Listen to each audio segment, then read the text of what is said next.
y voy a darle acceso a los asistentes. Doctor Jorge, buenos días. Bienvenido. Buenos días, ¿cómo les va? Buenos días, doctor, ¿cómo estás? Bien, gracias. Bueno, estamos ya dando ingreso a los estudiantes. Buenos días a todos los estudiantes. Mientras se van conectando, recordemos algunas reglas para las sesiones sincrónicas. La primera de estas reglas es que al final de la conferencia vamos a responder las preguntas académicas. Pueden levantar la mano, pueden irlas registrando en el chat y vamos a ir respondiendo pues a las preguntas. Para preguntas del tema de soporte, es decir, de la plataforma educativa, pueden comunicarse con Laura a través del chat interno o también a través del correo de Hola 2 Ateneo. La idea de las intervenciones es que sean breves y puntuales por aras del tiempo. Y lo segundo es no interrumpir a quien tiene la palabra. Formular las preguntas en el chat durante la exposición, igual siempre estamos pendientes. Mantener los micrófonos apagados durante las intervenciones de los docentes. Solo permitimos preguntas académicas y la asistencia se valida únicamente con el nombre que aparece en el correo registrado. No hay necesidad de que coloquen su asistencia en el chat. Bueno, entonces para comenzar esta sesión, el día de hoy nos acompaña el doctor Jorge Humberto Mejía Mantilla. Él es médico y cirujano de la Universidad Colegio Mayor de Nuestra Señora del Rosario, especialista en anestesiología y reanimación de la Universidad Colegio Mayor de Nuestra Señora del Rosario, especialista en medicina crítica y cuidado intensivo de la Universidad del Valle, magíster en fisiología de la circulación de la Universidad de París, en la Sexta Facultad Piti-Salpêtrière, estancia formativa en cuidados intensivos quirúrgicos de adultos en el Hospital Fundación Santa Fe de Bogotá. Tiene una estancia formativa en neuroanestesia en el Hospital Lariboisière de París. Diplomado en control de calidad en salud de la Universidad CES. Formación para el Transplant Procurement Management de la ONT y del Instituto Nacional de Salud. El doctor tiene experiencia de más de 30 años en cuidados intensivos de adultos con énfasis en pacientes neurointensivos. Es miembro fundador de la Asociación Colombiana de Medicina Crítica y Cuidados Intensivos, AMSI, coordinador y fundador de la sección de neurointensivo, miembro de la Sociedad Colombiana de Anestesia y Reanimación. Buenos días, ¿no se escucha? Buenos días, ¿me confirman si me están escuchando, Alex, por favor? Sí, sí, estamos Sí, escuchando por se acá. escucha bien. Vale, muchas gracias. Bueno, y el día de hoy el doctor Jorge Humberto Mejía nos va a acompañar con la presentación de un caso clínico. Vamos a revisar el caso y vamos a hacer, igual que en la sesión anterior, una sesión de preguntas y respuestas con la intervención de ustedes. Adelante, doctor Mejía. Y Alex, ¿nos colaboras, por favor, proyectando el caso clínico en la pantalla? ¿Lo proyecto Yo yo? no tenía la mañana, yo no tenía la mañana, me dijeron que no, que cubría hoy también. A ver. Tema de la ¿Seguro? participante, por A mí me favor, dijeron silenciar su jueves, micrófono. jueves y viernes cirugía. Doctor Andrés Sarcar, por favor, cerrar el micrófono. Gracias. Listo. Adelante, doctor Mejía. Bueno, buenos días a todos. Es para mí un gusto y un honor que poder participar en estos cursos. Yo creo que es muy importante que los médicos generales, en general, pues, y que todos, mejor dicho, todos los médicos, pero especialmente los que manejamos pacientes graves como los emergenciólogos, los intensivistas, sepamos diagnosticar la muerte con criterios neurológicos y que no sea solamente una cuestión de los neuroespecialistas. Eh, Porque al fin y al cabo la muerte es un proceso normal, es algo que ocurre a todos los seres vivos cuando finaliza la vida precisamente y es claro que la muerte en los seres humanos ocurre por dos mecanismos o por un mecanismo cardíaco, que es cuando hay una parada cardíaca y enseguida ocurren los parada respiratoria y la muerte de los órganos y de las células sigue en los siguientes minutos y horas. Y la muerte por parada cerebral, que se manifiesta normalmente con una parada respiratoria y que normalmente debería seguir la muerte de los demás órganos y sistemas en los siguientes minutos, pero que la tecnología que se desarrolla en el siglo XX permite, por un lado, la reanimación cerebro cardiopulmonar y por otro lado la ventilación mecánica, y evita que el resto de órganos se deterioren tan rápido y que se mueran en los siguientes minutos o horas. Por lo tanto, el ser humano está muerto, pero no ha dejado de latir su corazón. Y eso es lo que vamos a ver ahorita. Como se ve en la pantalla, pues vamos a hablar de un caso de muerte encefálica, de muerte por criterios neurológicos. Y, y pues se trata de una enfermedad distinta al trauma, que quiero específicamente presentar así. Una mujer de 57 años, casada con dos hijos de 32 y de 29 años, que tiene hipertensión arterial controlada, valsartán y hidrocloroquina ácida, que no tiene alergias y no tiene otros antecedentes clínicos. Una persona, digamos, normal, una etapa bastante productiva de su vida.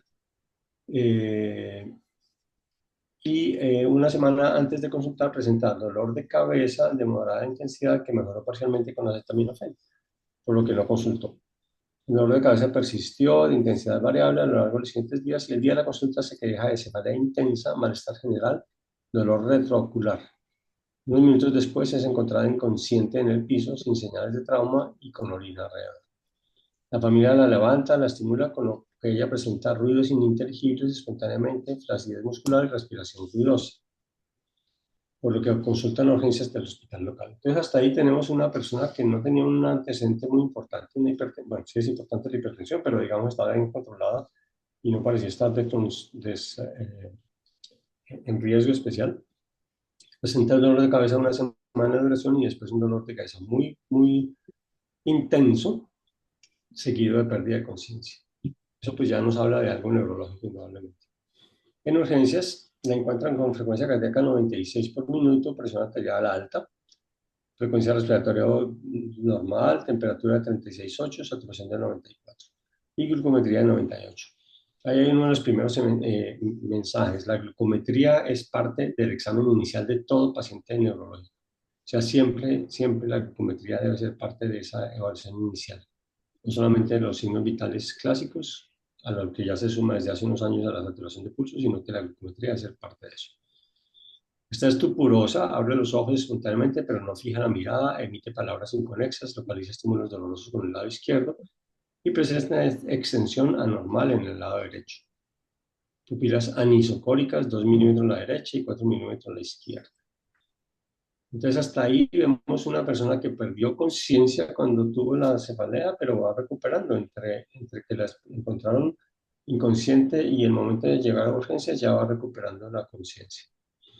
Tiene ríos respiratorios y cardíacos normales y no hay estigmas de trauma. En donde la recibieron no había escanografía y por sospecha de ataque cerebrovascular es trasladada, suben la imagen por favor, es remitida de urgencias al hospital de mayor nivel. Allá al segundo hospital ingresa con frecuencia cardíaca ya un poquito más alta, 102 por minuto, siguiente. La presión arterial sería alta, la frecuencia respiratoria similar, 23, temperatura 37,2, sigue normal, la saturación mejoró porque le estaban dando oxígeno por cánula y la glucometría está en el mismo rango. Al examen, abre los ojos, fija la mirada, responde con palabras apropiadas, pero está desorientada, aunque reconoce a la familia, obedece órdenes con el lado izquierdo y retira con el lado derecho. Pupilas reactivas a la luz, anisocoria, 2 milímetros derecha, 4 milímetros izquierda. Resto del examen sin anormalidades.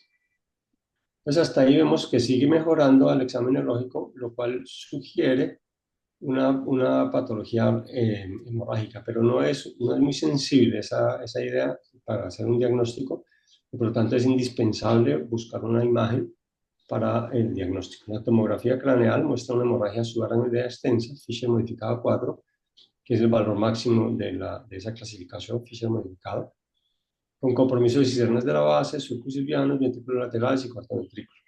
No es raro que tengamos pacientes con ese compromiso hemorrágico intracerebral, intracraneal, pues, en nuestra unidad. Pues nosotros somos un sitio de remisión y por lo tanto nos llegan frecuentemente así.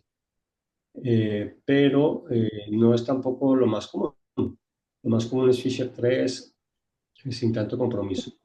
Cuello sin anormalidades y radiografía de tórax normal. O sea, el problema que tiene es estrictamente el neurológico.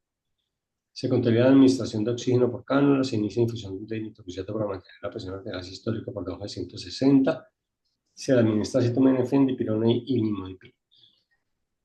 Bueno, otro detalle, la distribución de la sangre en el ATAC sugiere una ruptura de aneurisma. Entonces ya sabemos que es una hemorragia senoidea, probablemente aneurismática, y es una enfermedad muy grave que mata a más o menos el 25% de las personas el día de la presentación de la hemorragia, o sea, se mueren agudamente, hiperagudamente, pero sigue produciendo una gran mortalidad del orden de 10 a 15% en los siguientes días. Entonces es muy, muy grave. Al segundo día sigue en el mismo estado neurológico, el neurocirujano diagnostica hemorragia aneurismática y le ordena una arteriografía cerebral, que se le hace al día siguiente, o sea, al segundo día de estar hospitalizado. Muestra un aneurisma en la carótida interna izquierda supraclinoidea de 12 milímetros de diámetro y cuello ancho. O sea, es uno de los sitios comunes de un aneurisma y sobre todo es especialmente grave porque está libre en los ventrículos de la base y por lo tanto los pacientes sangran mucho. Además, la carótida interna pues, es una arteria grande. La neurocirujana la programa por la cirugía para el día siguiente para clipaje del aneurisma. Es típico que haya un retraso porque los hospitales están ocupados, porque los quirófanos están ocupados, porque el cirujano está ocupado y por lo tanto es difícil operar en agudo, agudo, pues el mismo día, pero es un esfuerzo que tenemos que hacer. Nosotros en este hospital hemos logrado generar, los pacientes se operan en menos de 24 horas de ingresado, pero no es fácil, es un esfuerzo grande que tiene que hacer todo el hospital, no es solamente el emergenciólogo o el neurocirujano, sino todo el mundo está involucrado, anestesia, salas de cirugía, la administración para autorizar todas las cosas, etc. En la UCI se continúa el manejo con nitroprusiato, nimodipino, valsartán y analgésicos no narcóticos. Nimodipino es el único tratamiento específico para la hemorragia extravascular aneurismática. No es una gran maravilla, pero mejora un poquito los desenlaces a mediano plazo y a largo plazo. Con lo que la enferma se mantiene estable, consciente, desorientada en tiempo, obedece a órdenes, pero comparece a derecha. La fascia nominal, pupilas están reactivas con ligera anisocoria de 3 milímetros de derecho y 4 milímetros izquierdo. La anisocoria es común en los aneurismas grandes de la base del cráneo, no solamente por la hemorragia, sino también por el efecto de masa del aneurisma sobre el tercer párpado. En la noche del tercer día presenta una convulsión generalizada, o sea, la víspera de la cirugía, presenta una convulsión generalizada con pérdida de conciencia. La convulsión se ve espontáneamente, pero no recupera conciencia. A la hora persiste con anisocoria, miriasis izquierda, respuesta extensora al dolor y no intenta comunicarse. Por lo que es intubada, conectada a ventilación mecánica y sedada con propofol y fentanilo. Entonces, ¿qué pasó ahí? Alguna complicación grave le ocurrió y probablemente de origen neurológico, porque pues, las manifestaciones son neurológicas y la enfermedad es neurológica. Y lo que hay que hacer primero es lo que hicieron, es reanimar a la paciente, asegurar la ventilación, la vía respiratoria y una buena hemodinamia. La hemodinamia cuando tiene problema, entonces no hay que hacer nada distinto a lo que ya venían haciendo, pero la ventilación mecánica sí se instaura. Una nueva tomografía es indispensable para hacer un diagnóstico y en la que se observa un aumento del sangrado, edema cerebral bilateral, aumento del tamaño de los ventrículos laterales y tercer ventrículo izquierdo y opacificación del hemisferio cerebral izquierdo con desviación de la línea media de 3 milímetros. O sea, ahora tenemos más edema, más hemorragia, y fuera de la opacificación del tejido cerebral, eso indica que ya hay algo de infarto. El examen está anisocórica de 6 milímetros izquierda, 4 milímetros derecha, ligeramente reactivas a la luz, se cancela la cirugía que baja aneurisma y se lleva al drenaje ventricular externo. O sea, la paciente ahora está en otro estado neurológico, entrarle a un cerebro así es difícil para el neurocirujano, entonces la lleva a control de la hipertensión intracraneal con un drenaje ventricular externo. Regresa a la UCI, en ventilación mecánica controlada y sin sedación. Hay una discusión importante sobre si con o sin sedación, porque los intensivistas preferimos dar sedación para proteger el cerebro, pero en este caso se dejó sin sedación y en muchos casos se deja sin sedaciones para poder observar y evaluar neurológicamente al paciente. Al quinto día, o sea, un día más tarde, una nueva tomografía muestra aumento del edema y opacidad izquierda, desviación de la línea media de 12 milímetros, colapso de los ventrículos laterales y tercer ventrículo con persistencia de sangrados cisternas. y al amanecer lleva 15 horas sin sedación, presenta isocoria, perdón, ya se pusieron iguales las pupilas, pero de 6 milímetros no reactivas.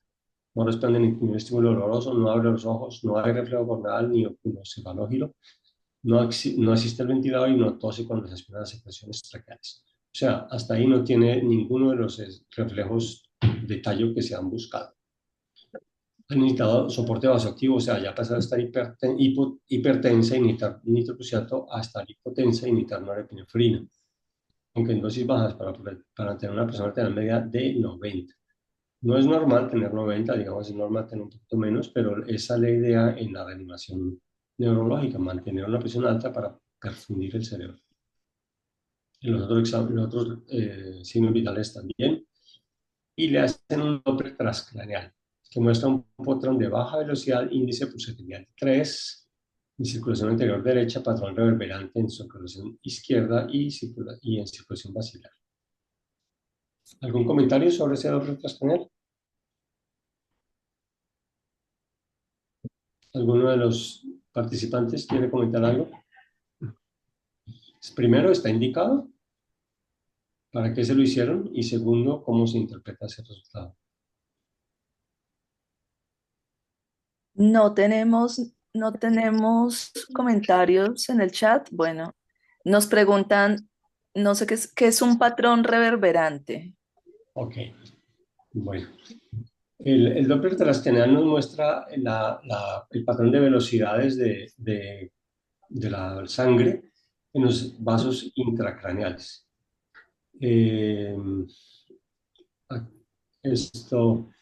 patrón normal es un patrón que tiene la misma forma de una línea arterial, o sea, que hay un pico sistólico, después la presión baja, al final de la sístole, al principio de la diástole hay una pequeña subida que se llama el nodo dicrótico, y después sigue bajando en diástole. Esa es la forma normal de la curva de línea arterial y de la curva del Doppler transcraneal. El patrón que describo ahí del lado derecho es de una pulsatividad muy alta, 3 es muy alto, lo valor normal es de 1, de 0,7 a 1,1. Y eso significa que hay un patrón pico muy alto y una diástole muy bajita. Eso es anormal y es indicativo de hipertensión endocraneal. Pero en el lado izquierdo está el patrón reverberante. El patrón reverberante se refiere a que en sístole la presión intracraneal es más alta que la presión en sístole la presión intraarterial es más alta que la presión intracraneal, por lo tanto hay un pico de entrada de sangre durante sístole y es positivo el valor. Pero en diástole la presión intracraneal es más alta que la presión intraarterial y entonces la poquita sangre que entró a los vasos sale y por lo tanto hay un pico hacia abajo de la velocidad de sangre. Ambas velocidades son típicamente muy bajitas y como entra durante sístole y sale durante diástole se llama reverberante porque la sangre no fluye sino que reverbera, entra y sale, entra y sale, entra y sale. Sístole, diástole, sístole, diástole. Eso se llama el patrón reverberante. Para las personas que hacen Doppler transcraneal es uno de los patrones, digamos, que se aprende a reconocer en el entrenamiento y es típico de paro circulatorio cerebral. El paro circulatorio cerebral se presenta en parte con ese patrón. Gracias, doctor Mejía. Antes de iniciar entonces con las preguntas del caso, tenemos aquí un último comentario. ¿No estaría indicado seguir con la prueba de apnea y luego, según la situación de la paciente, se determinara si se necesita de alguna ayuda diagnóstica? Sí, es una de las posibilidades. El problema es que nos dicen que amaneció con 15 horas de no recibir sedación. O sea, había estado intubada hasta que le hicieron la última TAC. Cuando vieron que la cosa estaba poniéndose muy grave y que había un resangrado, le quitaron la sedación al regreso a cuidado intensivo. Entonces lleva 15 horas sin recibir sedación y por lo tanto, aunque el examen y la imagen son muy sugestivas de que la paciente está evolucionando a muerte con criterios neurológicos, no cumplimos una condición que es que lleve más de 24 horas de suspendida la sedación para poder asegurar que no hay efecto de sedación y por lo tanto que el examen neurológico es confiable. Entonces, por eso no se ha hecho todavía. Le hicieron un Doppler. Entonces, ahí está la primera pregunta mía. ¿Está indicado? Sí, está indicado porque si uno quiere hacer un diagnóstico más temprano, antes de que se completen las 24 horas, tiene que recurrir a una imagen. Eh, pero no es indispensable. Pudiera uno no hacer el Doppler y esperar las 24 horas. A las 24 horas hacer otra vez un examen neurológico completo y, y incluyendo una prueba de apnea. Bien, gracias, doctor. Bueno, vamos a empezar entonces con la actividad de las preguntas. Recuerden que pueden escanear el código QR para ingresar a la aplicación de Google Lab. Perdón, si quieren, terminamos de presentar el caso o hacemos las preguntas ya como quieran. Vamos a empezar con las preguntas planteadas para discutir en el caso, doc. Ok, ¿Listo? Alex, ¿nos puedes ayudar colocando el link también de Google Lab aquí en el chat, por favor?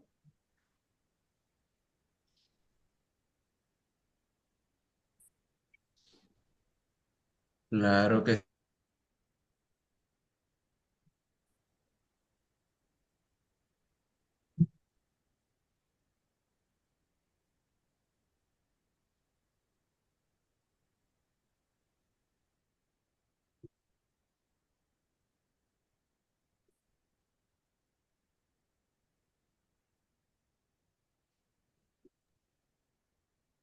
Bueno, pasemos a la primera pregunta, por favor.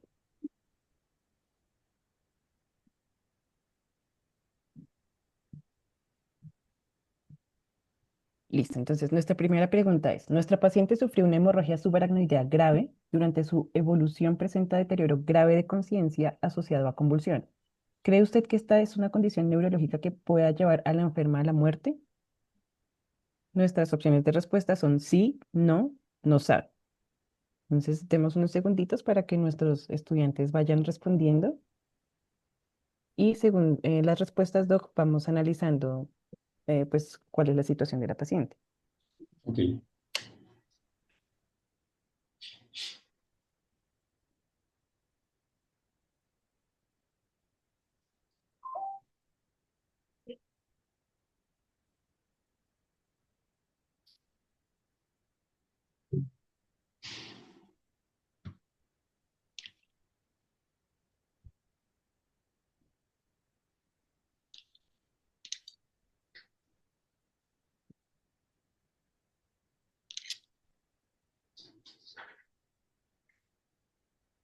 No veo,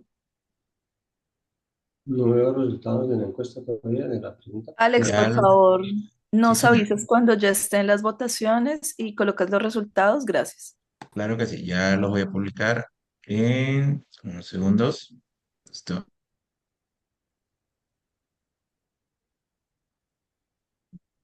Bueno, perfecto, muy buena respuesta. ¿Cuántas respuestas hay ahí? Tenemos 107 respuestas y 101 participantes respondieron sí, 4 respondieron no y 2 respondieron no sabe. Bueno, la respuesta es correcta, es uno, sí, porque, como les decía yo al principio, es una enfermedad muy grave que puede matar a la persona. Y cuando la mata, usualmente es por muerte por criterios neurológicos. Puede haber también una muerte por criterios cardíacos si el paciente presenta durante el estado de inconsciencia, pues presenta una caída o queda en una posición en que hay obstrucción respiratoria o algo por el estilo, pero usualmente es neurológica la muerte. Entonces, sí, la respuesta es sí. Perfecto, doctor. Bueno, pasemos a la segunda pregunta. La segunda pregunta es, ¿cuál es el mecanismo de esta muerte? A, hidrocefalia con hipertensión endocraneal. B, resangrado del aneurisma con hipertensión endocraneal. C, falla neuronal por convulsión y despolarización propagante. D, vasoespasmo con infarto cerebral masivo e hipertensión endocraneal. O E, daño cerebral masivo por encefalopatía hipertensiva. Entonces, tenemos unos segunditos para que vayan respondiendo y revisamos.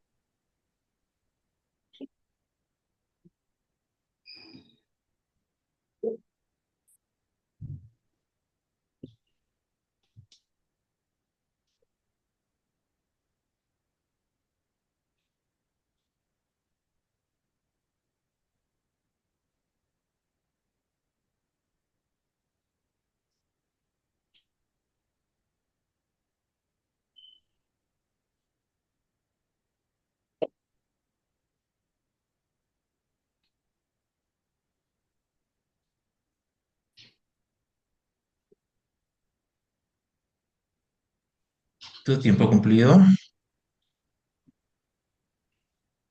Vamos proyectando las respuestas.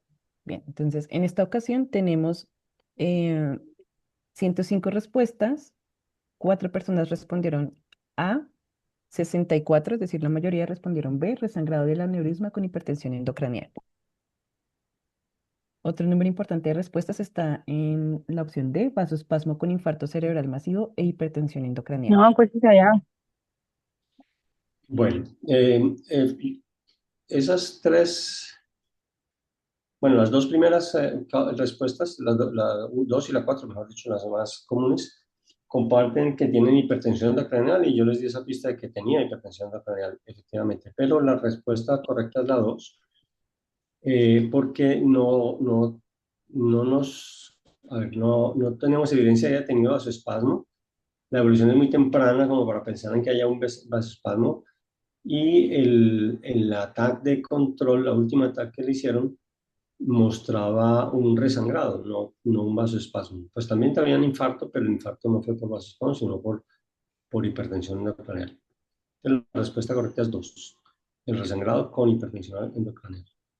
Vale, en esta pregunta, Doc, tenemos una comentario en el chat que dice que si estábamos hablando del primer evento o del resangrado posterior. Pues bueno, estamos hablando del resangrado posterior.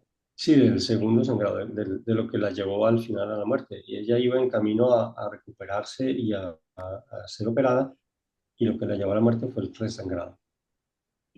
Listo, perfecto, Doc. Pasemos a la tercera pregunta, por favor. Bien, en la mañana del quinto día se sospecha la muerte de la enferma. ¿Cuál es la razón para hacerle un Doppler transcranial? Aquí en este espacio vamos a abrir el micrófono para 3 de los estudiantes. Por favor, levanten su manito y así organizamos las intervenciones, por favor.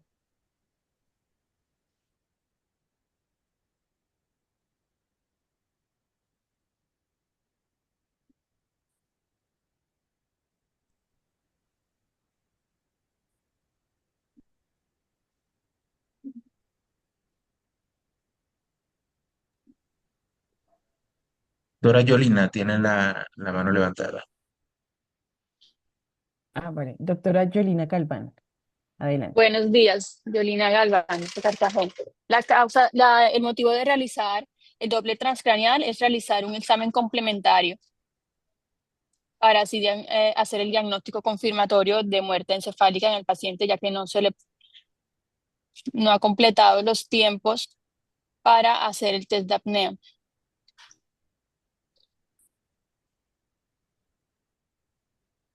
Doctora María José.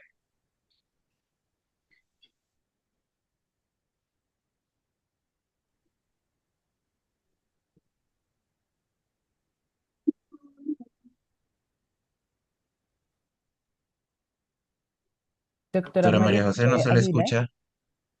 Tiene el micrófono abierto, pero no se le escucha.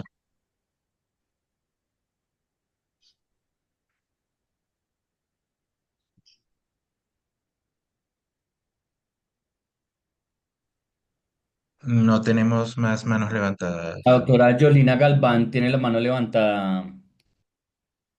Ya, Puede ya abrir hizo el una micrófono. intervención. Bueno, el doctor Samuel Padilla acaba de levantar la manito.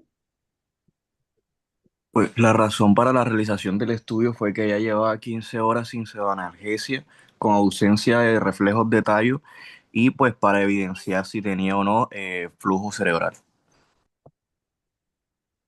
Muy bien, bueno, en el chat tenemos varios comentarios diciendo que es para confirmar la ausencia de flujo cerebral. Y en lo mismo aquí en Google Lab, lo que están dejando algunos comentarios. Nos dicen que es la prueba confirmatoria de muerte encefálica. Espérame, Alex, que no alcanzó a leer. Em, no supera las 24 horas, se retirará. Ay, se me perdió. Ya, no. Ah, ya. No supera las 24 horas, se retirará sedación y es un estudio complementario. La razón para realizar un Doppler transcranial, test de apnea, no sería tan contundente y llevaba 15 horas sin pseudoanalgesia. En el concepto de muerte cerebral global, no solo debe uno incluir tallo y alertamiento, sino cerebro y conciencia. El Doppler es una estrategia que nos va a evaluar lo segundo, evalúa flujo intracerebral. Bueno, no sé si vamos redondeando aquí esta discusión. Sí, a ver, el flujo intracerebral no significa conciencia o- o- pero sí, si no hay flujo, pues no puede haber conciencia, es indudable. Eh, y el asunto no es que la prueba sea contundente o no contundente, sino que no es válida. No es válida si el paciente si no estamos seguros que el paciente está libre de influencia de la sedación. Entonces simplemente no es válida antes de 24 horas. Perfecto. Bueno, vamos a continuar con la cuarta pregunta. En esta tenemos, en la tarde del quinto día se hace una prueba de apnea a pesar de que ya tenía un Doppler transcraneal. La prueba resulta positiva para la muerte de la enferma. ¿Cuál cree usted que puede ser la razón de hacer una prueba de apnea en esta circunstancia? ¿Cree que los resultados del Doppler y de la prueba de apnea son compatibles entre sí? Entonces, igualmente vamos a abrir los micrófonos, 3 intervenciones, por favor. Es, estamos Tengo que contestar la última pregunta, que si los resultados del Doppler y la prueba de apnea son compatibles. Sí, la idea es aquí que nos compartan como las opiniones de los estudiantes y con eso vamos como formando la discusión. Bueno, aquí tenemos algunos comentarios en Google Club que nos dicen, confirma la muerte cerebral si son compatibles entre sí. Considero que son compatibles, considero que son compatibles, si son compatibles. El eco transcranial era complementario, ahí se me perdió ese comentario. Verificar la ausencia de reflejos que sean determinantes para la muerte. No sé si alguien quiere de pronto abrir el micrófono y compartir su opinión. Hay una manito levantada de la doctora María José Aguilar. Doctora María José, adelante.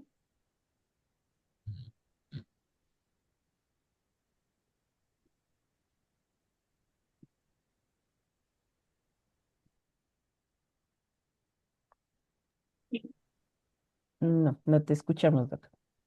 Bueno, la mayoría de los comentarios dicen que consideran que son compatibles. Si son compatibles, es necesario hacer la prueba de certeza. Bueno, algunos dicen que no es compatible. Algunos que opinan que no es compatible, quisiera explicar la razón por la que no es compatible.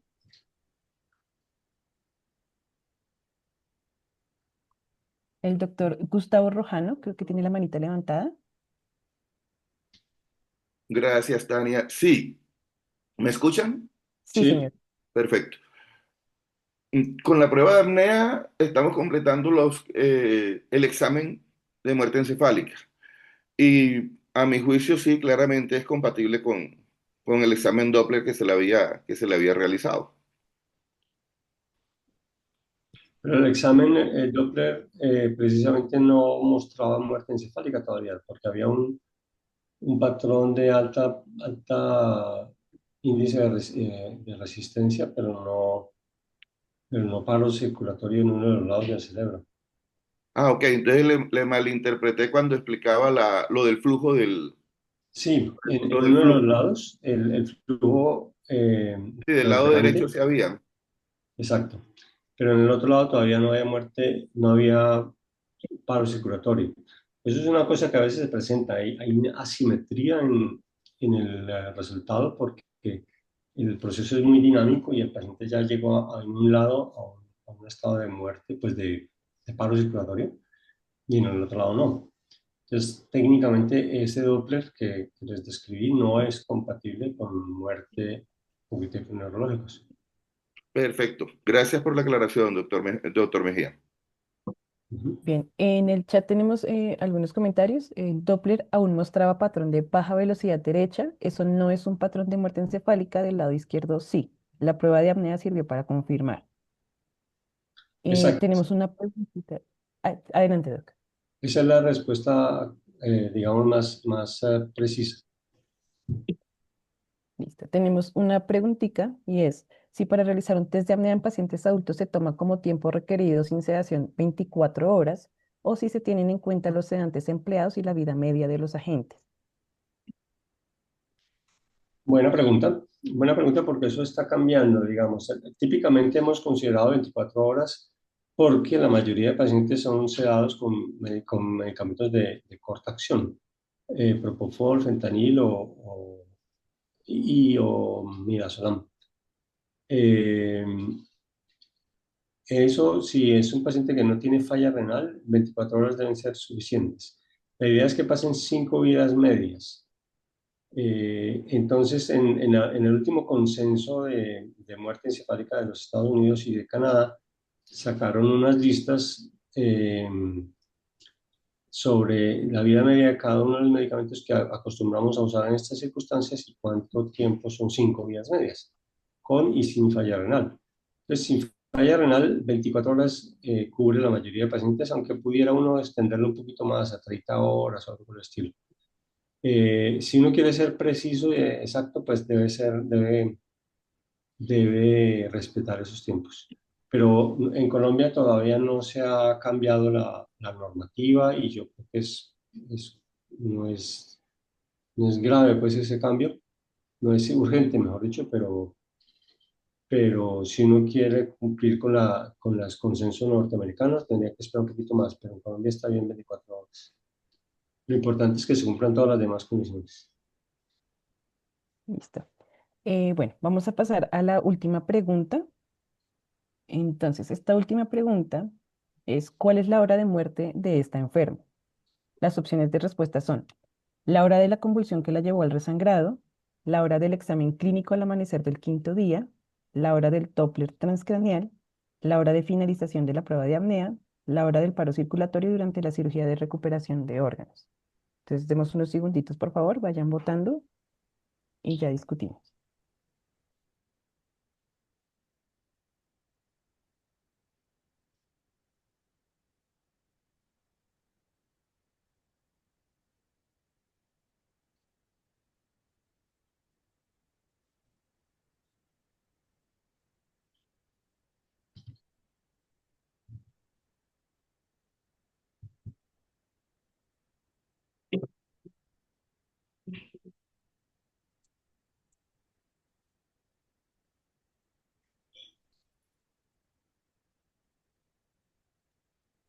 Tiempo cumplido.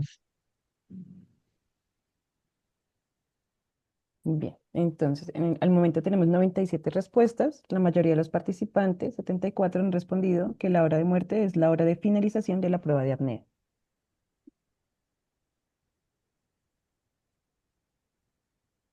¿Alguien quiere extender la respuesta? El doctor Javier Orlando levantó la mano. Buenos días. Buenos días. Aquí es importante aclarar que como anteriormente el Doppler salió, todavía tenía algo de vitalidad, se tomaría como tiempo de hora al finalizar la prueba de apnea y eso digitar en la historia clínica.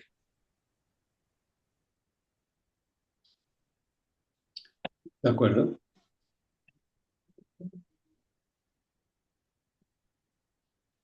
Bueno, yo creo que leyeron bien el material ustedes, estaba muy bien. La hora de muerte puede ser discutible y puede ser que cambie de una legislación a otra, porque biológicamente puede ser complicado de establecer. Pero legalmente está claro, la mayoría de legislaciones hablan y el consenso que publicamos en el 2020 habla del momento en que se tiene certeza de los criterios neurológicos para diagnosticar la muerte. Ese es el momento en que se diagnostica. Entonces, si el diagnóstico es clínico, es cuando se termina el examen clínico. El examen clínico se termina con la prueba de apnea. Entonces, al terminar la prueba de apnea, esa es la hora de muerte del paciente legalmente. Si no hicimos, si no, el diagnóstico no se hizo por examen clínico, sino para clínico, es a la hora en que se interpreta ese examen clínico en la historia. Entonces, en el reporte del Doppler transcranial, si hubiera sido por Doppler transcranial, o en el reporte de una arteriografía, si fuera por arteriografía, lo que sea que se use, esa es la hora de muerte. Entonces, en este caso, sí, la hora de muerte es la finalización de la prueba de apnea. la muerte, digamos, el paro cardíaco ya es otro evento más tardío que le ocurre a un cuerpo que ya no se considera una persona, ya no está, la persona ya no está viva. Entonces el paro cardíaco es un evento que no se relaciona con el diagnóstico de muerte en este caso. Bien, gracias, Doc. Bueno, dentro del chat tenemos una pregunta que es bien interesante y es, ¿qué opinaría usted de considerar el diagnóstico de muerte encefálica con hipernatremias mayores a 160? En ocasiones se utiliza este valor alto como indicación de test de certeza. ¿Y qué opina usted si estamos entre 3 a 5 vidas medias de usar revisores de acción de estos medicamentos como el flumazenil o la naloxona? A ver, con respecto al test de certeza, entre 3 y 5 vidas medias, es complicado. A ver, 3 vidas medias aseguran que el 90% del medicamento está por fuera del organismo, pero la recomendación del consenso habla de 5 vidas medias. Yo creo que si uno tiene una certeza, digamos, en un estado clínico suficientemente, a ver, la enfermedad del paciente es suficientemente grave como para llevar a la muerte. Y fuera de eso, todos los demás criterios nos hablan de muerte por criterios neurológicas. El hecho de que sea 3 o 5 vidas medias es una discusión más o menos secundaria y puede ser aceptable, pero esa es mi opinión. Para resolver esto en Colombia tendríamos que hacer un consenso de los expertos o una normativa del Instituto Nacional de Salud para dirimir el asunto. Por lo pronto, yo creo que lo mejor es, pues en Colombia, remitirnos a la ley, al decreto, pues, que nos regula.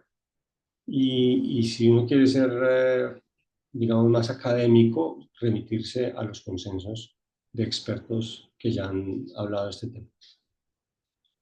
¿Y cuál era la otra pregunta? La otra pregunta era sobre el uso de los reversores como flumazenil o naloxona.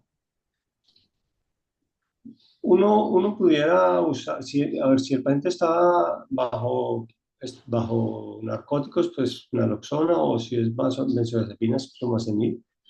Pero el problema de esos dos medicamentos es que la vida media es más corta que algunos de los agentes que revierten. Por ejemplo, el diazepam tiene una vida media mucho más larga que el flumazenil. Entonces, nos sirve a corto plazo para ver si el paciente está bajo efecto o no. Podemos revertir el efecto y durante, no sé, un tiempo, no me acuerdo cuánto es la vida media del flumazenil, pero durante un tiempo de pocas horas, podríamos considerar al paciente sin efecto de midazolam, pero después de un tiempo vuelve a tener efecto de la benzodiazepina, sobre todo si era con infusión continua. Entonces, nos sirve como prueba diagnóstica, pero no es suficiente para el diagnóstico de muerte encefálica. Es mejor esperar el tiempo de eliminación. Gracias, Doc. Hay otra pregunta en el chat que nos pide aclarar si la prueba del test de apnea se interrumpe una vez la PCO2 es mayor a 60 o 20 miligramos del basal, así no hayan pasado los 10 minutos. El tiempo no es el punto más importante. Tiene razón, el punto más importante es el aumento del CO2 y 20 milímetros de mercurio de aumento es suficiente por consenso. Eso es un consenso, eso no hay no hay pruebas, bueno, no he dicho, el consenso es ese y ese es lo válido. Más de 20 milímetros de mercurio de aumento, pero arrancando de un CO2 normal. O sea, no podemos arrancar de 15 y llegar a 35 porque pues, 35 es a duración normal. Tiene que arrancar de 35, 40, 45 para llegar a 20 milímetros más. Y el tiempo no importa, si en 7 minutos llega, pues es correcto, está bien, es válido. Bueno, Doc, terminamos la parte de las preguntas. Creo que hay otra parte del caso clínico para cerrar. Alex, ¿me regalas, por favor, la pantallita del caso, por favor? Lo otro era la hipernatremia, que si 160 está bien. Es también complicado porque si el paciente venía con hipernatremia durante varios días, podemos considerar que ya está, digamos, adaptado a esa hipernatremia, entonces pudiera ser válido, pero por encima de 160 se considera que ya hay alteración de la conciencia y por lo tanto la hipernatremia no es que sea la causa completa de de la alteración de la conciencia, pero está contribuyendo a la alteración de la conciencia. Entonces ahí es un poquito el criterio clínico del médico que lo esté examinando, depende de la duración de la hipernatremia y del grado de variación de la hipernatremia. Por encima de 180 sí claramente no es adecuado hacer un diagnóstico de muerte con criterios neurológicos. Gracias, Doc. No sé si quieres hacer algún comentario final para cerrar el caso. Sí, el Doppler transcranial debe ser evaluar las tres áreas de circulación. O sea, el lado derecho del lado temporal, el lado temporal izquierdo, o sea, los dos lados de la circulación anterior, pero además en la circulación posterior se debe hacer el Doppler, porque la circulación posterior nos habla de la perfusión de la fosa posterior. Entonces, los tres territorios deben ser evaluados y deben ser los tres compatibles con paro circulatorio cerebral para que hagamos el diagnóstico por Doppler.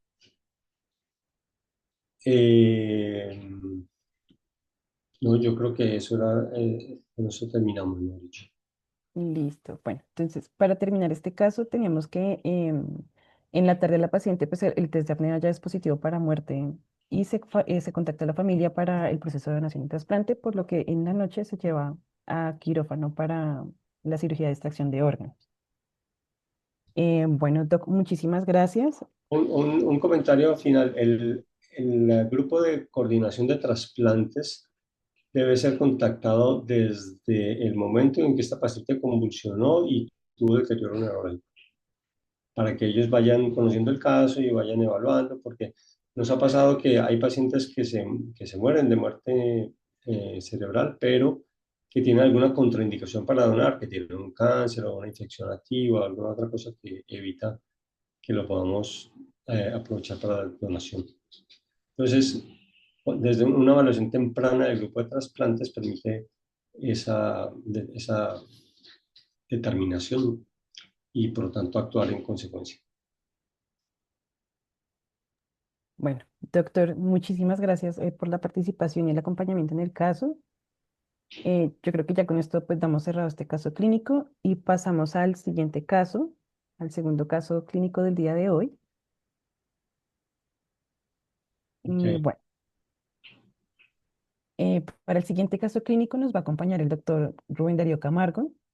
El doctor Camargo es médico cirujano, especialista en medicina interna, especialista en cuidado intensivo, máster en gestión de donación y trasplante, máster en bioética, expresidente de la Asociación Colombiana de Medicina Crítica y Cuidado Intensivo, presidente del Comité de Bioética y Trasplante, perdón, del Comité de Bioética y Trasplante de la AMSI, también del Comité de Bioética de la Federación Panamericana e Ibérica de Terapia Intensiva, es docente universitario en bioética y cuidado intensivo, consultor asesor en cuidado intensivo y bioética, y se desempeñó como subdirector de la Red Nacional de Donación y Trasplantes y Bancos de Sangre en el Instituto Nacional de Salud. Actualmente nos acompaña como asesor de la Red de Donación y Trasplantes. Adelante, doctor Camargo.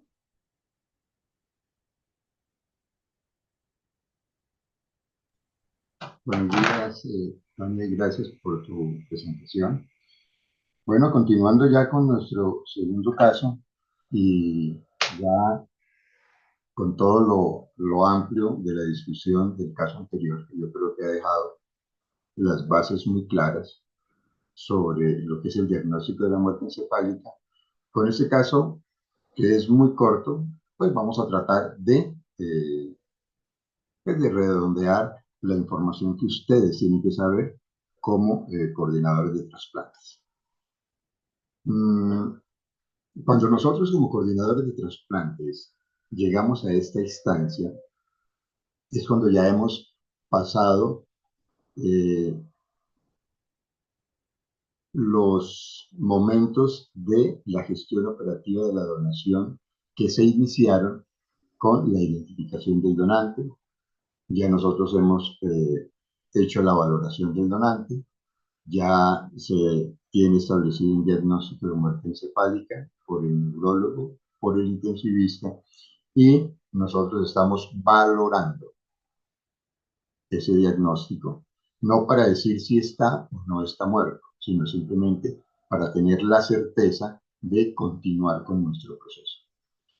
Cuando lleguen a esta instancia, mis queridos doctores, mi recomendación es la siguiente: todo nos va a hablar, cualquier término, cualquier manifestación clínica, y eso tenemos que irlo interpretando.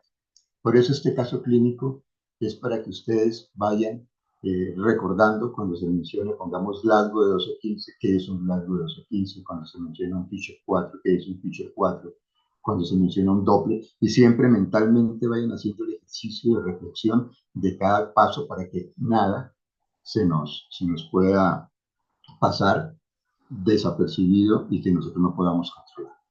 Por eso este paciente de 20 años presentó a su ingreso del servicio de urgencias una cefalea y hemiparesia braquiocular izquierda. Cefalea y hemiparesia braquiocular. Ya ustedes mentalmente tienen su esquema, ¿no? Pudo haber sido una hemorragia por ruptura de un aneurisma, o pudo haber sido algo hipertensivo. Ya ustedes van armando su cuadro. Su Glasgow 12-15. Entró con Glasgow 12-15, que es un Glasgow 12-15. Fue valorado por neurología, quien encontró rigidez de nuca. ¿Qué paciente tiene rigidez de nuca? Y consideró que se trataba de una hemorragia subaracnoidea. Y lo clasificó en la escala de Juni-Hess de 3. ¿Qué es Juni-Hess 3? Y le solicitó una arteriografía de 4 vasos. Arteriografía de 4 vasos. ¿Para qué? Se menciona que tiene una clasificación de Fisher 4. Todo eso lo vamos haciendo nosotros en nuestro cuadro mental. Un Fisher 4. Ya con un Fisher 4 a mí me están diciendo, ¿qué me están diciendo con un Fisher 4? Bueno, me están diciendo que hay una hemorragia que ha hecho irrupción al ventrículo. ¿Qué me podría aportar la arteriografía? Ok, 2 horas después del procedimiento, o sea que le hicieron el procedimiento. ¿Cuál procedimiento? Si tenía una tomografía con Fisher 4, que es para el diagnóstico de hemorragia subaracnoidea. Le hicieron el procedimiento de la arteriografía de 4 vasos. Pues parece que le hicieron el estudio y presentó somnolencia y deterioro de su estado general. Entró con 12-15, somnolencia, o sea que tuvo que pasar la escala de Juni-Hess por lo menos a 4, y se consideró que hizo vasoespasmo posterior al procedimiento y se inició manejo para hemodiluirlo y neuroprotección. Medidas de salvataje. El paciente no presentó mejoría y su clasificación de Juni-Hess se clasificó en 5. Su Glasgow, desde luego, estaba en 3-15. Se realiza entonces el diagnóstico de muerte encefálica. Ante esa situación, pues lo que queda es mirar a ver qué fue lo que pasó y en qué están.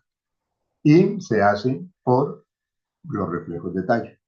Recordarles que la normativa colombiana nos dice a nosotros que el diagnóstico de muerte encefálica es válido con los criterios clínicos.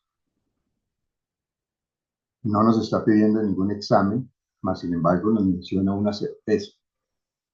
El 24.93 no nos menciona los complementarios, nos menciona únicamente una prueba de certeza.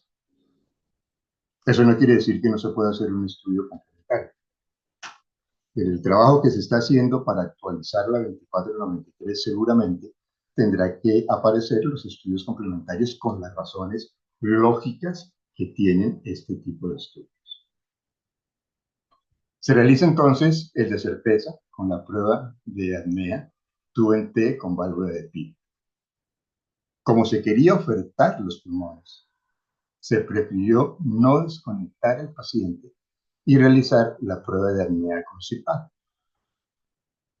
El PCO2 en esta prueba no aumentó más del 20% del basal, por lo cual se consideró realizar otro examen complementario, bien de flujo o electrofisiológico.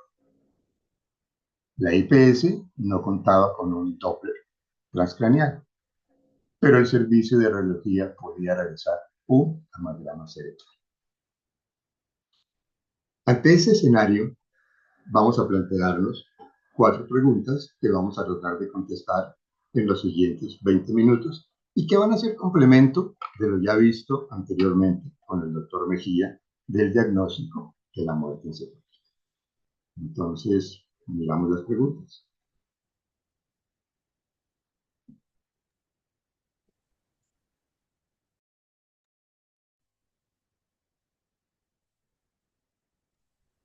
Bueno, la primera pregunta que se nos está planteando a nosotros: ¿cuál es la razón de realizar una prueba de apnea con CPAP en un donante pulmonar?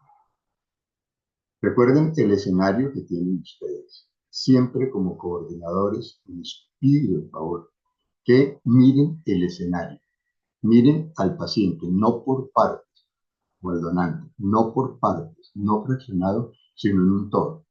Tienen un paciente joven, tienen un paciente con un diagnóstico definido de muerte encefálica, Fisher 4, tienen un paciente que, por ser joven, va a requerir su pulmón, posiblemente.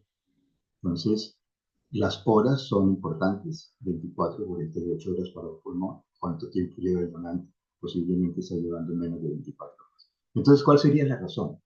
Que ustedes le dirían, o ustedes determinarían cuando dialoguen con el intensivista o con su equipo: hombre, yo prefiero que le hagan una prueba de CPAP, no le hagan una prueba de desconexión o de válvula de pico. ¿Cuál es su respuesta?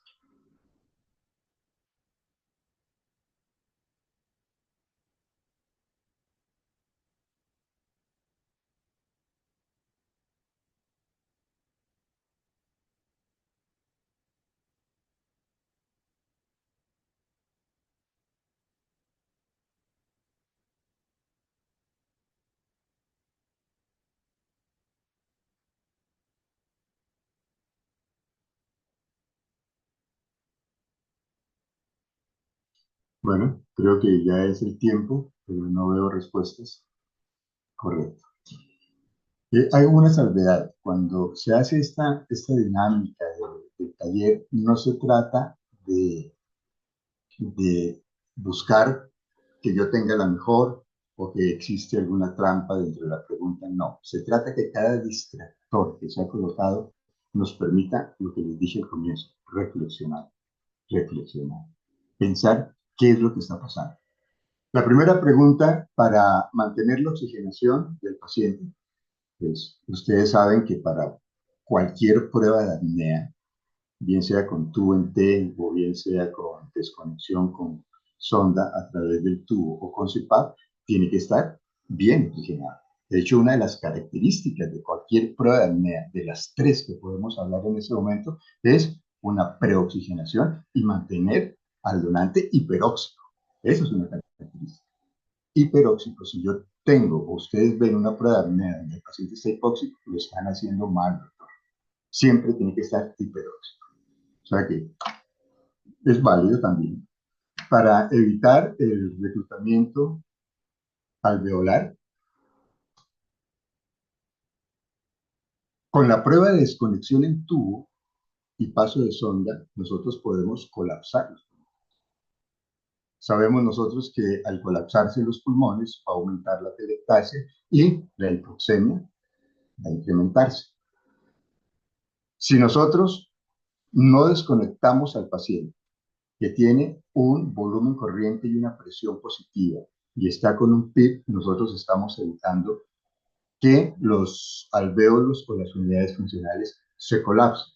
Entonces, sería lógico pensar que si yo lo hago con CPAP, yo mantengo volumen, mantengo presión positiva, mantengo presión positiva al final de la expiración, o sea, PIP, y mantengo oxigenación, o sea, no estoy desconectando al paciente. Entonces, sería como lo más lógico pensar. Para valorar mejor el aumento del CO2, bueno, recuerden que el CO2, ¿qué trata de hacer uno con una prueba de apnea? Simplemente demostrar que el driver ventilatorio no funciona. Pero no va a aumentar la PaCO2 porque el paciente tendría que respirar. Y si no respira, ese PaCO2 va a ir a aumentar. Entonces, sabemos que en cualquier prueba de apnea, si el paciente está realmente muerto, el PaCO2 tendrá que ir a aumentar. Y para la acidosis respiratoria, para evitar la acidosis respiratoria, pues recuerden que nosotros estamos permanentemente haciendo una prueba de apnea. ¿Cuál es el final de la prueba de apnea en los gases arteriales? Una acidosis respiratoria. O sea, va a estar hipercárnico y va a estar con pH bajo. Entonces, al hacer nosotros el análisis de cada uno de estos ítems, ¿con cuál nos quedaríamos mejor de acuerdo a la pregunta que se nos está haciendo? Pues estamos todos de acuerdo. Nos quedamos con el numeral número 2. Pasamos a la siguiente. Las desventajas de realizar un Doppler transcraneal en el potencial donante son las ventajas. Vuelvo a lo mismo, ¿no? Cada elemento, cada valor nos tiene que hablar y tenemos que ir nosotros analizando. Entonces, ¿cómo responderían ustedes a esta pregunta?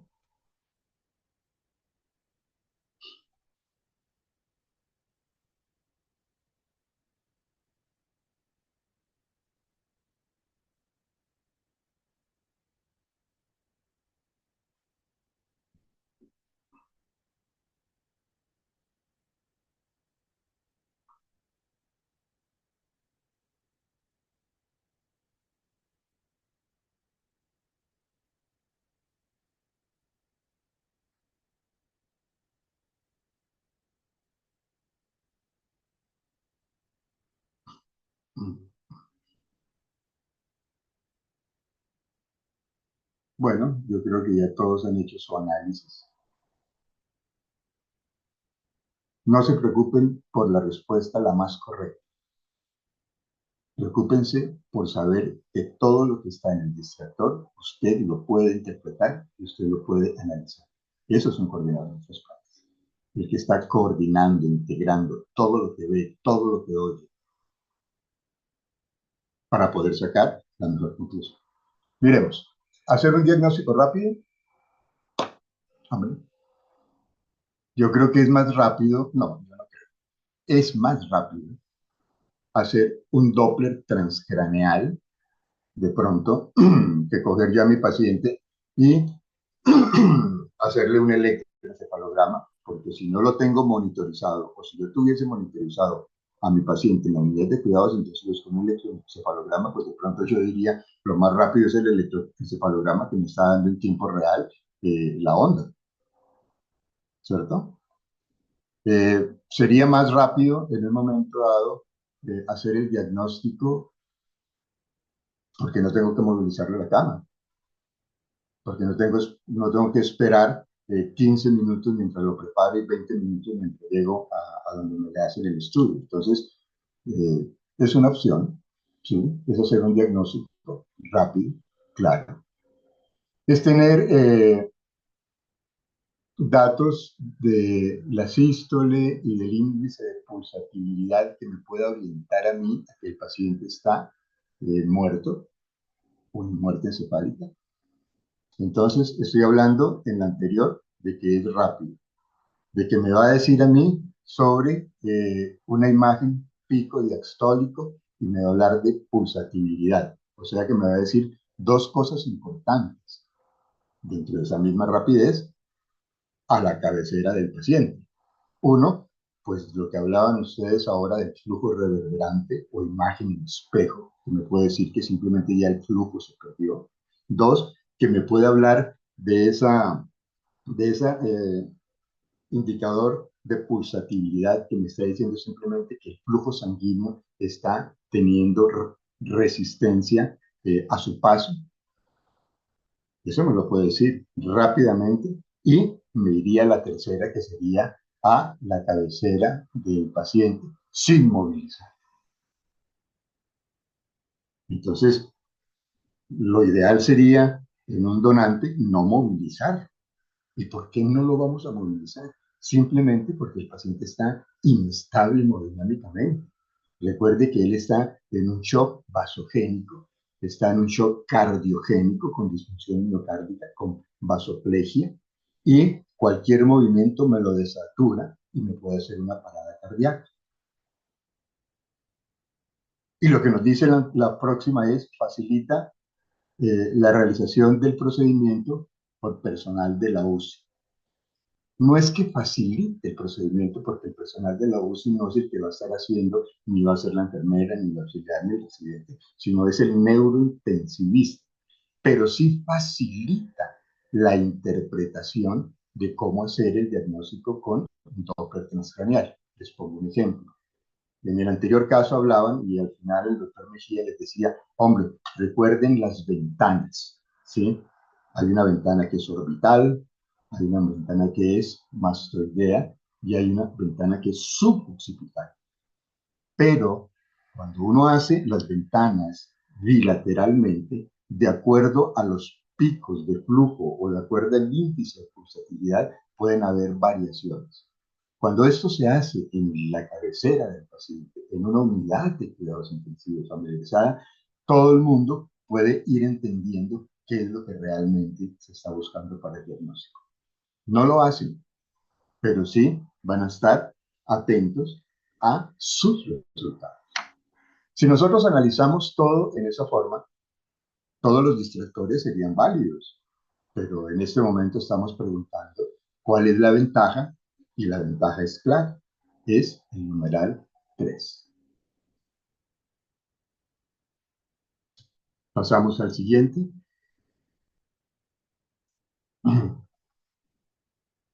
Un gamagrama cerebral utiliza una sustancia radioactiva, que es el tecnesio 99, que es el HM-PAO, radiofármaco que capta en las células nerviosas, ocasionando un síndrome denominado síndrome del cerebro lleno, síndrome del cerebro vacío, síndrome de muerte encefálica, síndrome de hipoperfusión. Recuerden, todos los distractores nos llevan a reflexionar. Aquí no estamos peleando cuál es la mejor, sino cuál es mi mejor reflexión. Entonces, contesten.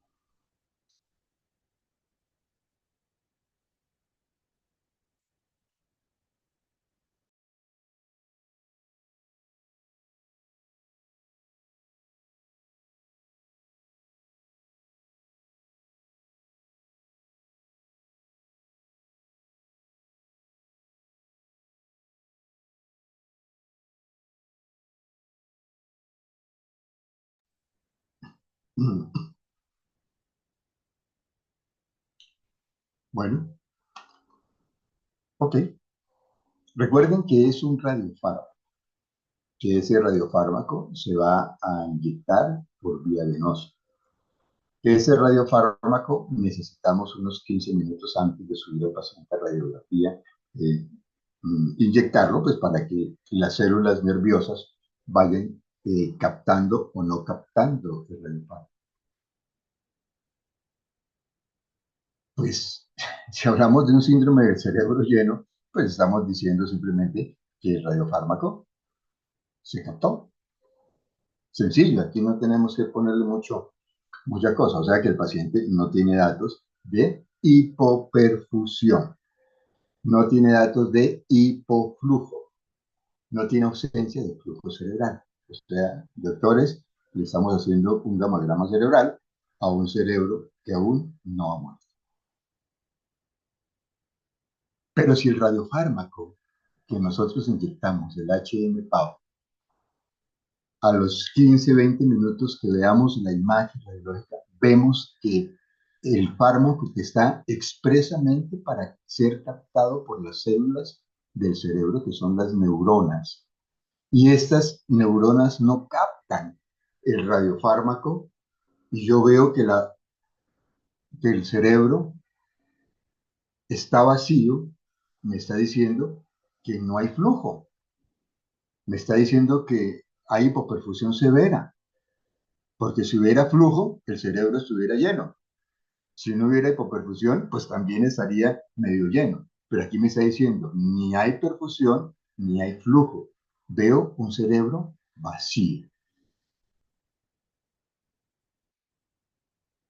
¿Me va a decir que es parte de la muerte encefálica, el síndrome de la muerte encefálica?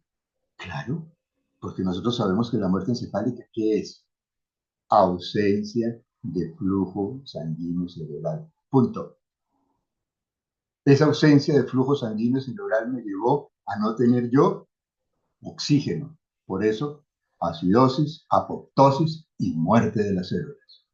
Me lleva a mí a no tener nutrientes. Y recuerde que el único nutriente, el más importante, es la glucosa, pero como no hay flujo, no llega y no hay metabolismo anaeróbico. Entonces me está mostrando que hay un síndrome de muerte encefálica. Y me está hablando de un síndrome de hipoperfusión. Pues claro, nosotros sabemos que el 15% del gasto cardíaco va para el cerebro, ¿cierto? Pero si yo tengo el polígono de Willis, que es donde me puede llegar a mí el flujo sanguíneo cerebral, y por el edema cerebral que tiene tan importante, no hay flujo, por el vasoespasmo que tiene tampoco hay flujo, entonces hay un síndrome de hipoperfusión. Si todas esas variables ustedes las van pensando de forma racional, porque son coordinadores de trasplantes, ustedes van a entender que la respuesta, si tratamos de buscar la mejor reflexión, sería la número 2. Bueno, continuando, vámonos a nuestra última pregunta, ya en aras de estos últimos minutos. Considera que para el diagnóstico de la muerte encefálica, fuera de utilizar pruebas complementarias de flujo electrofisiológicas, se puede hacer mediante valoración de la presión de perfusión cerebral. Cuando la PAN es igual a la PIC, solo con la PAN, solo con la PIC. Miren esto. Ya ustedes están pensando en la reflexión. ¿No? Para ustedes, todo lo que se les está diciendo es lectura cerebral. Pónganse a pensar ustedes en el paciente neurocrítico. ¿Qué es lo que estamos nosotros diciendo del paciente neurocrítico? Que tiene que ser bien neuromonitorizado. Un monitoreo multimodal, eso lo aprendimos. Y ese monitoreo multimodal implica que yo tengo que tener lo más común, que es el control de la presión intracraneana invasiva.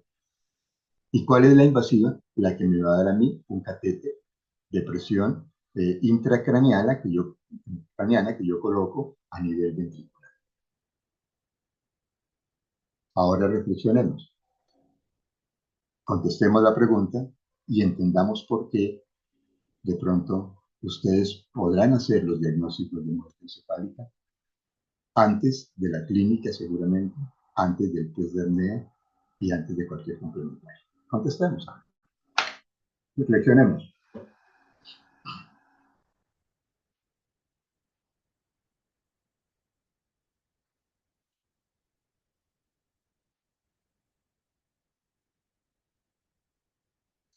Ok, perfecto.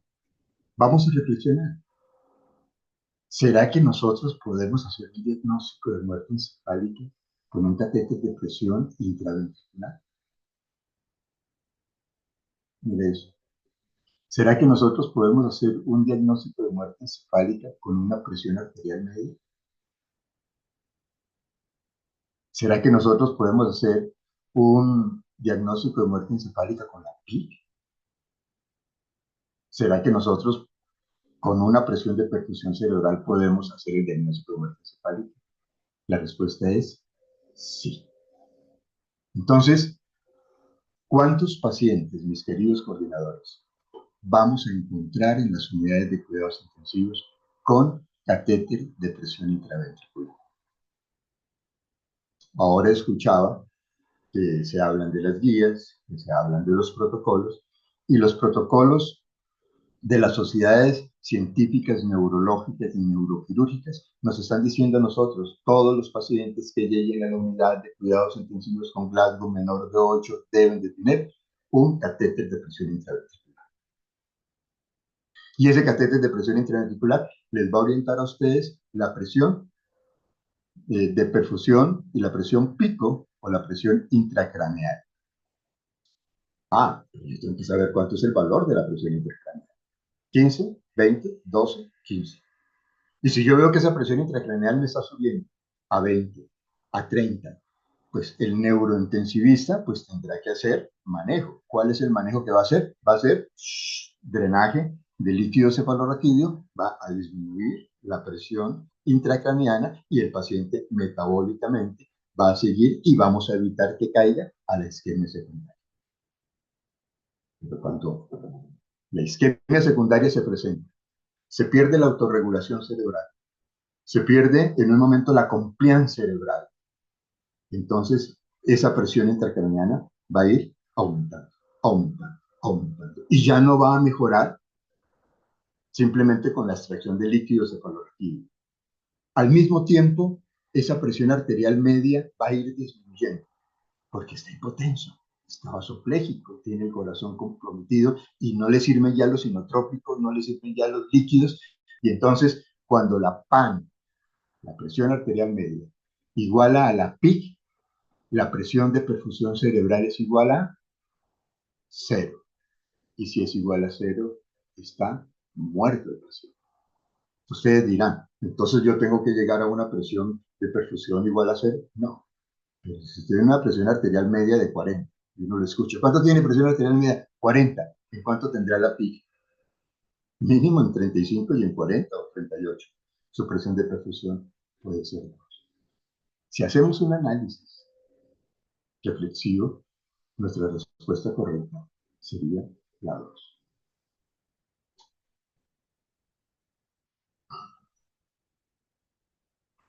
Bueno, creo que con esto estoy terminado y cumpliendo el tiempo.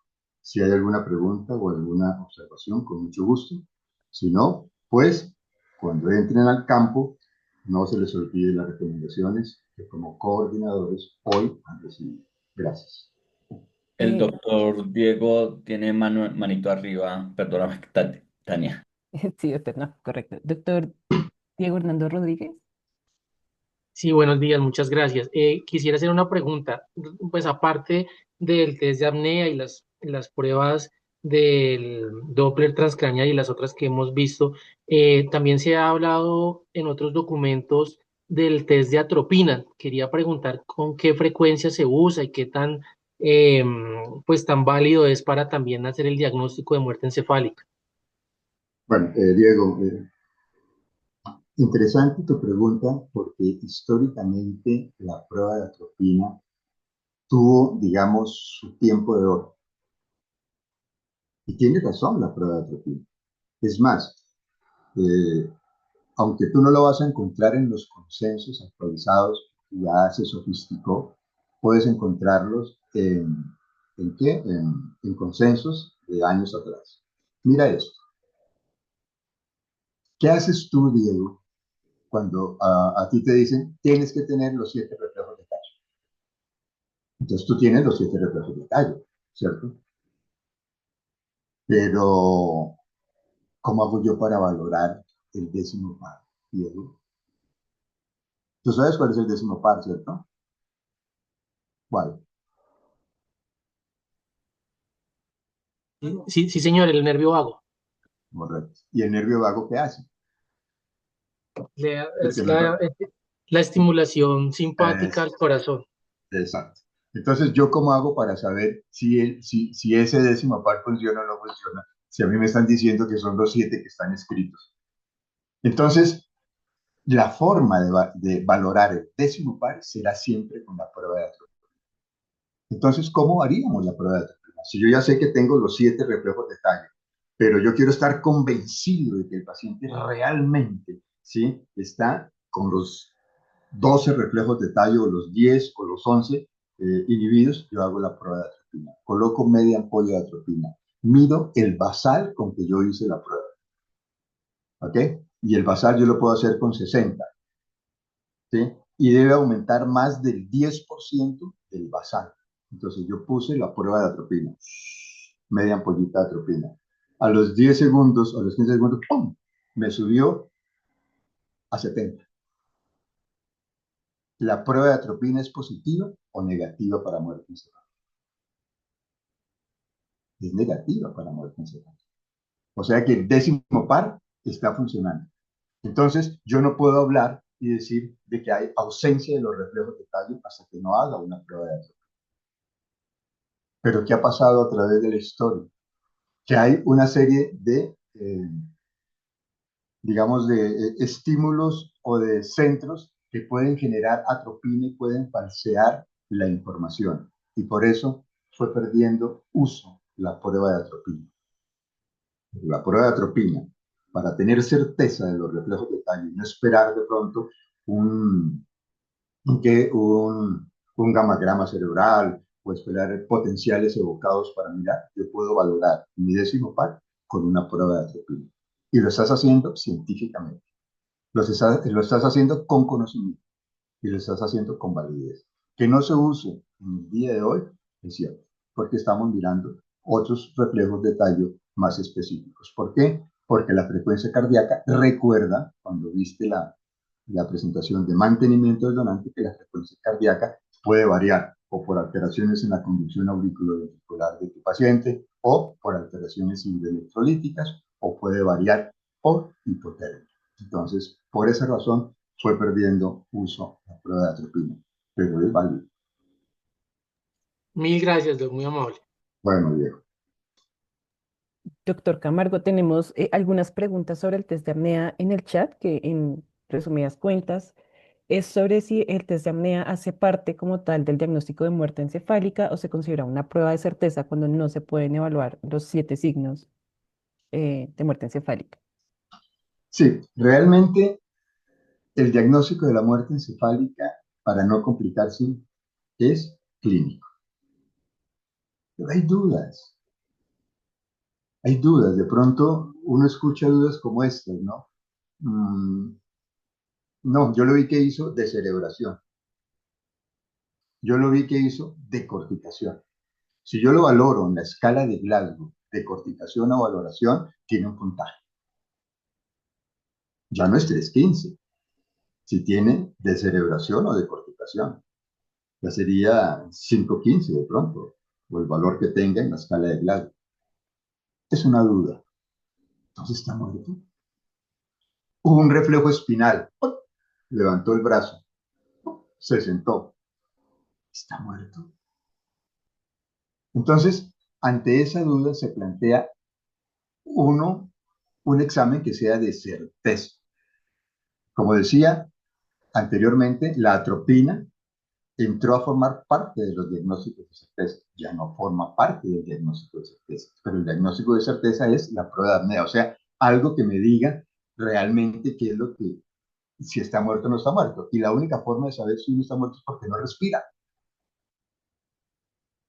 Entonces, yo lo que tengo que valorar es si respira o no respira. Por eso es que nosotros damos el tiempo en la prueba de apnea. Por eso es que nosotros decimos, hagamos un basal, hiperoxigenémoslo, tomémosle gases a los 5, a los 10, a los 15, porque estamos dándole la prueba de la esperanza. Y la prueba de la esperanza es que respire. ¿Por qué? Porque resulta que nosotros fisiológicamente, cuando tenemos el PCO2 alto, suspiramos y entra aire.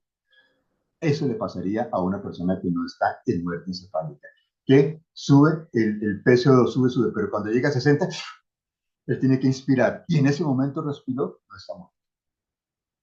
Pero si pasados los tiempos, lo que ya conocen ustedes, 1 a 2 milímetros de mercurio, sí, milímetros de mercurio, que aumente la PCO2, que aumente el 20% del basal, que aumente después de 15 minutos a 60 milímetros de mercurio, está muerto. Esa es la razón de la prueba de certeza. Verificar si hay respuesta del driver ventilador. Muchas gracias, doctor, por la aclaración y por todo el acompañamiento. Ya para finalizar esta sesión, estimados doctores, queremos recordarles que en el momento se encuentran abiertas las inscripciones para los talleres presenciales aquí en la ciudad de Bogotá, del 9 al 12 de diciembre. Pese a que ya la mayoría de ustedes se han inscrito, aún nos faltan algunas personitas por inscribirse a las sesiones presenciales de los talleres. Les recomendamos también pues, avanzar de forma constante en el desarrollo de los módulos para que al momento de los talleres lleguen con todo el conocimiento y puedan aprovecharlos de mejor manera y afianzar más los conocimientos. El taller es de 2 días.